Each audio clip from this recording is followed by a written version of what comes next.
Capítulo 29. Para que conheçais o amor do Cristo.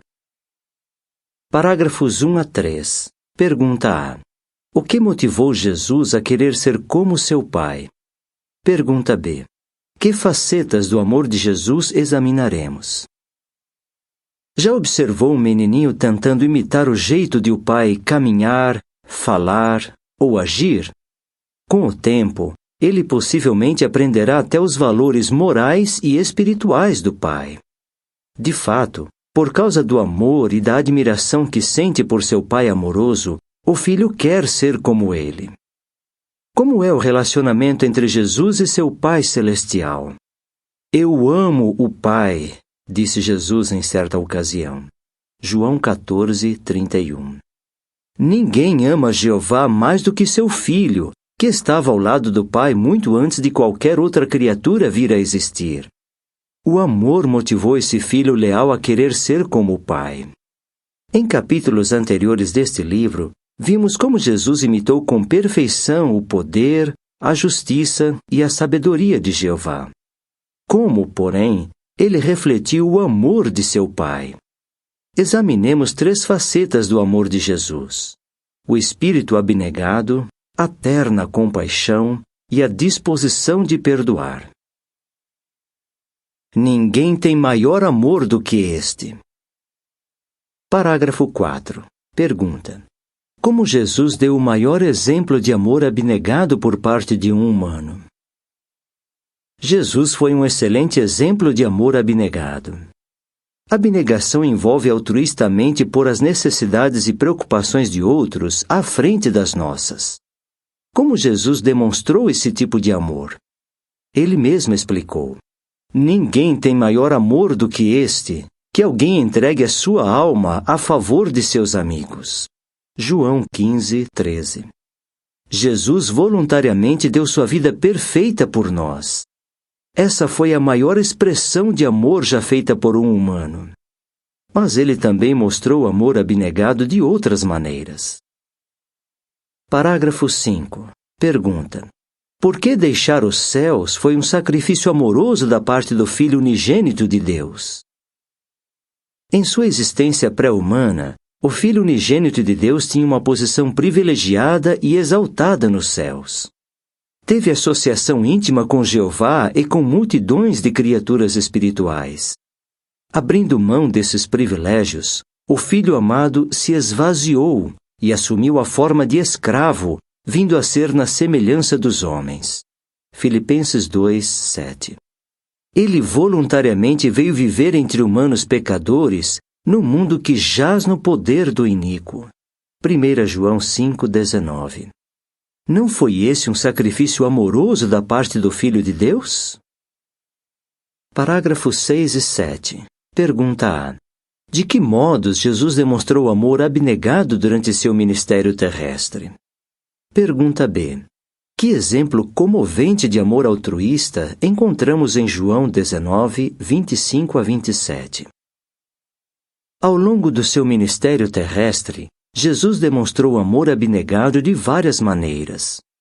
Ele era totalmente altruísta. Estava tão envolvido no seu trabalho que se dispôs a abrir mão dos confortos normais a que o homem está acostumado. As raposas têm covis e as aves do céu têm poleiros, disse ele, mas o Filho do Homem não tem onde deitar a cabeça.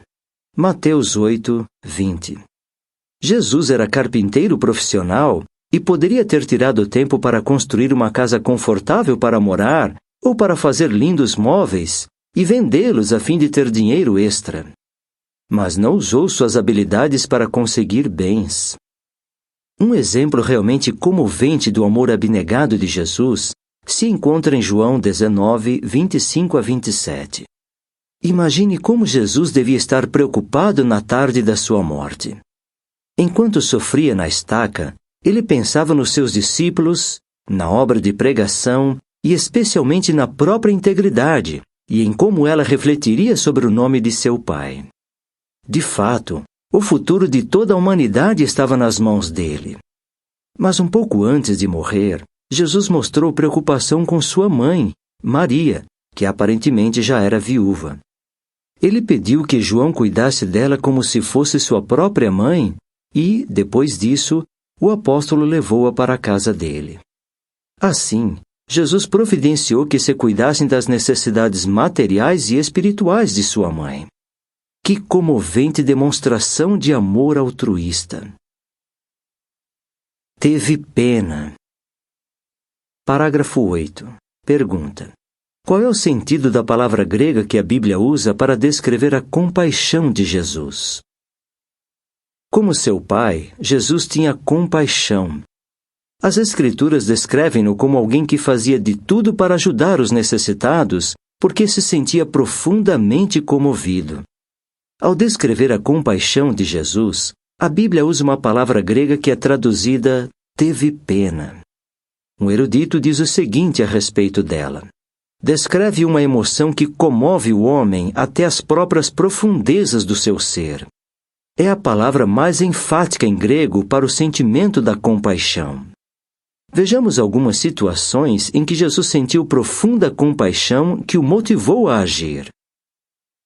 Parágrafos 9 e 10. Pergunta A. Que circunstâncias levaram Jesus e seus apóstolos a buscar um lugar sossegado? Pergunta B. Como Jesus reagiu diante da falta de privacidade e por quê?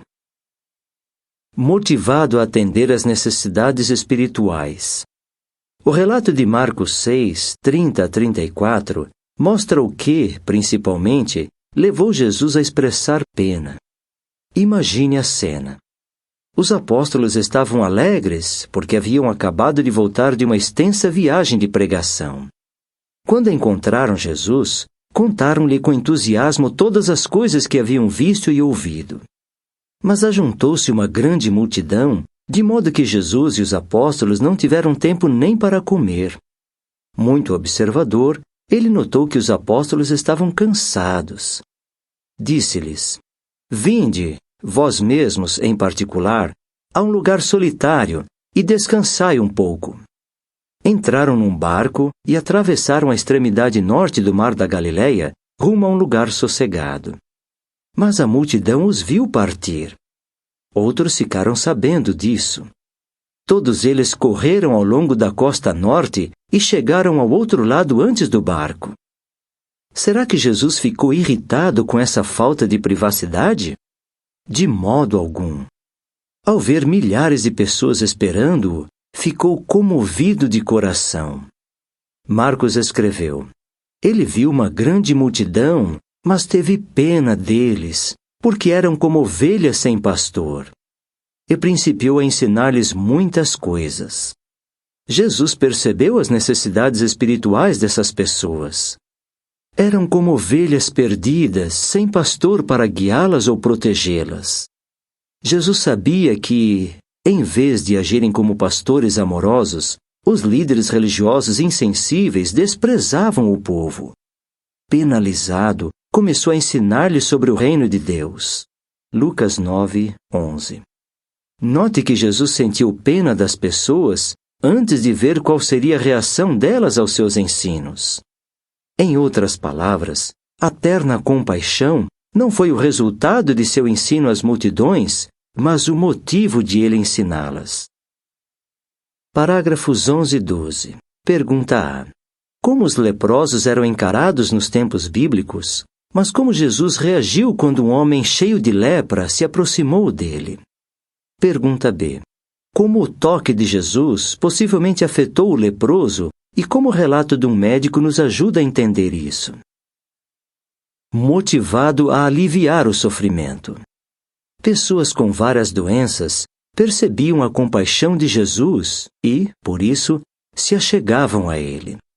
Isso ficou especialmente evidente quando um homem cheio de lepra se aproximou de Jesus e da multidão que o seguia. Lucas 5, 12. Nos tempos bíblicos, os leprosos ficavam de quarentena para proteger os outros contra a contaminação. Com o tempo, porém, os líderes rabínicos desenvolveram um conceito cruel em relação à lepra e impuseram suas próprias regras opressivas. A nota diz: as regras rabínicas determinavam que era preciso ficar no mínimo a 4 côvados cerca de 1,80 m, de um leproso. Mas se estivesse ventando, o leproso tinha de ficar a pelo menos 100 côvados, uns 45 metros. O Midrash Rabbah, o grande Midrash, fala de um rabino que se escondia dos leprosos e de outro que jogava pedras neles para afastá-los. Assim, esses doentes sabiam como era doloroso sentir-se rejeitado, desprezado e indesejado. Fim da nota. Note, porém, como Jesus respondeu ao leproso. Veio também a ele um leproso, suplicando-lhe, até de joelhos, e dizendo-lhe: Se apenas quiseres, podes tornar-me limpo. Em vista disso, penalizou-se e, estendendo a mão, tocou nele e disse-lhe: Eu quero, torna-te limpo. E a lepra desapareceu-lhe imediatamente. Marcos 1, 40-42. Jesus sabia que, pela lei, o leproso não poderia nem estar ali. Mesmo assim, em vez de rejeitá-lo, Jesus ficou tão profundamente comovido que fez algo impensável: tocou no homem. Consegue imaginar o que aquele toque significou para o leproso? Para ajudá-lo a entender, acompanhe o relato do Dr. Paul Brand, especialista em lepra. Ele conta que, ao examinar um leproso na Índia, colocou a mão no ombro do homem e explicou, por meio de uma intérprete, o tratamento a que ele teria de se submeter. De repente, o leproso começou a chorar. Eu disse algo que não devia? Perguntou o médico. A intérprete perguntou ao jovem na língua dele e respondeu: Não, doutor. Ele disse que está chorando porque o senhor colocou a mão no ombro dele. Fazia anos que ninguém tocava nele. Para o leproso que se aproximou de Jesus, aquele toque teve um significado ainda maior. Resultou no fim da doença que o transformara num pária. Parágrafos 13 e 14. Pergunta A. Com o que Jesus se deparou ao se aproximar da cidade de Naim e por que essa era uma situação especialmente trágica? Pergunta B. A compaixão de Jesus o moveu a fazer o que a favor da viúva de Naim? Motivado a acabar com o pesar. Jesus ficava muito comovido com o pesar alheio. Analise, por exemplo, o relato de Lucas 7, 11-15. Naquela ocasião, mais ou menos no meio do seu ministério, Jesus se aproximava da cidade galileia de Naim, quando se deparou com um cortejo fúnebre, próximo ao portão da cidade. As circunstâncias envolvidas eram especialmente trágicas. Um jovem, filho único de uma viúva, havia morrido. Ela já passara, em outra ocasião, por algo semelhante ao perder o marido. Agora, seu filho, talvez a única fonte de sustento, estava morto. A multidão acompanhante talvez incluísse outros pranteadores declamando lamentações e músicos tocando melodias fúnebres. Mas o olhar de Jesus fixou-se na mãe aflita que, sem dúvida, caminhava perto do esquife que transportava o corpo do filho. Jesus teve pena da mãe enlutada. Num tom reanimador, ele lhe disse: Para de chorar. Sem ser convidado, aproximou-se e tocou no esquife. Os carregadores, e talvez o resto da multidão, pararam.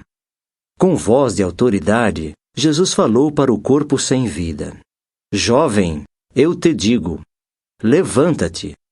O que aconteceu? O morto sentou-se e principiou a falar, como se tivesse sido acordado de um sono profundo. Note esta descrição comovente do que aconteceu a seguir. E Jesus o entregou à sua mãe. Parágrafo 15. Pergunta A. Os relatos bíblicos que falam de Jesus ter pena mostram que ligação entre compaixão e ações. Pergunta B. Como podemos imitar Jesus nesse respeito? O que aprendemos desses relatos? Em cada caso, note a ligação entre compaixão e ações. Jesus não conseguia observar o sofrimento alheio sem sentir pena, e essa compaixão, por sua vez, o impelia a agir. Como podemos seguir o exemplo dele? Como cristãos, temos a obrigação de pregar as boas novas e fazer discípulos. Em primeiro lugar, somos motivados pelo amor a Deus. Mas lembre-se de que essa obra também é motivada pela compaixão. Se sentirmos pena das pessoas como Jesus sentia, nosso coração nos motivará a fazer tudo o que pudermos para transmitir-lhes as boas novas. Devemos também mostrar compaixão a concrentes que sofrem ou choram por terem perdido alguém amado. Não podemos curar milagrosamente a dor física nem ressuscitar os mortos. Mas podemos agir em harmonia com a compaixão, tomando a iniciativa de expressar nossa preocupação ou de dar ajuda prática. Pai, perdoa-lhes. Parágrafo 16. Pergunta: como Jesus demonstrou disposição de perdoar até na estaca de tortura? Outra maneira importante de Jesus refletir com perfeição o amor de seu Pai foi por estar pronto a perdoar. Salmo 86, 5. Essa disposição ficou evidente até quando ele estava na estaca de tortura. Confrontando-se com uma morte vergonhosa, com pregos atravessando-lhe as mãos e os pés, o que Jesus falou? Pediu que Jeová punisse seus executores? Muito pelo contrário, entre as últimas palavras de Jesus estavam: Pai, perdoa-lhes, pois não sabem o que estão fazendo. Lucas 23, 34. A nota diz: a primeira parte de Lucas 23, 34 foi omitida de certos manuscritos antigos. Mas visto que essas palavras se encontram em muitos outros manuscritos confiáveis, a tradução do Novo Mundo e muitas outras traduções incluem-nas no texto. Jesus evidentemente falava dos soldados romanos que o pregaram na estaca. Eles não sabiam o que faziam ou ignoravam quem Jesus realmente era. Naturalmente, os líderes religiosos que instigaram a execução eram muito mais repreensíveis, pois agiram deliberada e maldosamente. Muitos deles jamais seriam perdoados. Fim da nota. Parágrafos 17 a 19. Pergunta: de que modos Jesus demonstrou que havia perdoado o apóstolo Pedro, que o negara 3 vezes? Um exemplo ainda mais comovente do perdão de Jesus é demonstrado no modo como ele lidou com o apóstolo Pedro. Não há dúvidas de que ele amava muito a Jesus. Em 14 de Nisan, a última noite na vida terrestre de Jesus, aquele apóstolo lhe disse: Senhor, estou pronto a ir contigo tanto para a prisão como para a morte. Mas, poucas horas depois, 3 vezes ele negou conhecer a Jesus. A Bíblia nos conta o que aconteceu quando Pedro o negou pela 3ª vez. O Senhor voltou-se e olhou para Pedro. Arrasado pela gravidade do pecado, ele saiu e chorou amargamente. Lucas 22, 33, 61 e 62. Quando Jesus morreu mais tarde naquele dia, o apóstolo talvez tenha se perguntado: será que o Senhor me perdoou? Pedro não teve de esperar muito para ter uma resposta. Na manhã de 16 de Nisan, Jesus foi ressuscitado e, evidentemente naquele mesmo dia, apareceu a Pedro. Por que Jesus deu atenção especial ao apóstolo que o havia negado de forma tão enfática? Talvez ele quisesse confirmar ao arrependido Pedro que seu Senhor ainda o amava e prezava. Mas Jesus fez ainda mais para reanimar a Pedro. Pouco tempo depois, ele apareceu aos discípulos junto ao mar da Galileia. Nessa ocasião, Jesus perguntou a Pedro 3 vezes, o mesmo número de vezes que ele negara ao Senhor, se este o amava. Depois da 3ª vez, Pedro respondeu: Senhor, tu sabes todas as coisas. Tu te apercebes que eu tenho afeição por ti. De fato, Jesus podia ler o coração e estava plenamente ciente do amor e da afeição de Pedro por ele. Mesmo assim, ele deu ao apóstolo a oportunidade de confirmar seu amor. Mais do que isso, Jesus comissionou-o a alimentar e pastorear suas ovelhinhas. João 21, 15 a 17. Pedro já havia recebido uma designação de pregar. Mas então, numa notável demonstração de confiança, Jesus lhe deu outra grande responsabilidade: cuidar dos que se tornariam seguidores de Cristo. Logo depois, Jesus designou a Pedro um papel de destaque nas atividades dos discípulos. Como Pedro deve ter ficado aliviado de saber que Jesus o perdoara e ainda confiava nele. Você conhece o amor do Cristo? Parágrafos 20 e 21. Pergunta: como podemos vir a conhecer o amor do Cristo de forma plena? A palavra de Jeová apresenta uma bela descrição do amor de Cristo. Como, porém, devemos reagir a esse amor? A Bíblia nos incentiva a conhecer o amor do Cristo que ultrapassa o conhecimento. Efésios 3:19. Como vimos, os relatos evangélicos sobre a vida e o ministério de Jesus nos ensinam muita coisa a respeito do amor dele. Mas conhecer o amor do Cristo de forma plena envolve mais do que aprender o que a Bíblia diz sobre ele. O termo grego traduzido conhecer significa conhecer na prática, por experiência própria. Quando demonstramos amor assim como Jesus demonstrou, de forma altruísta, dando de nós mesmos a favor de outros, compassivamente correspondendo às suas necessidades e perdoando-os de coração, passamos realmente a entender seus sentimentos. Desse modo, chegamos a conhecer, por experiência própria, o amor do Cristo que ultrapassa o conhecimento. E nunca nos esqueçamos de que, quanto mais nos assemelharmos a Cristo, mais nos achegaremos àquele que Jesus imitou com perfeição, nosso Deus amoroso, Jeová. Perguntas para a meditação. Mateus 9, 35 a 38. De que modo significativo Jesus demonstrou piedade ou compaixão? Que efeito isso deveria ter sobre nós? João 13, 34 e 35. Por que é importante que reflitamos o amor do Cristo? Romanos 15, 1 a 6. Como podemos imitar a atitude mental altruísta de Cristo?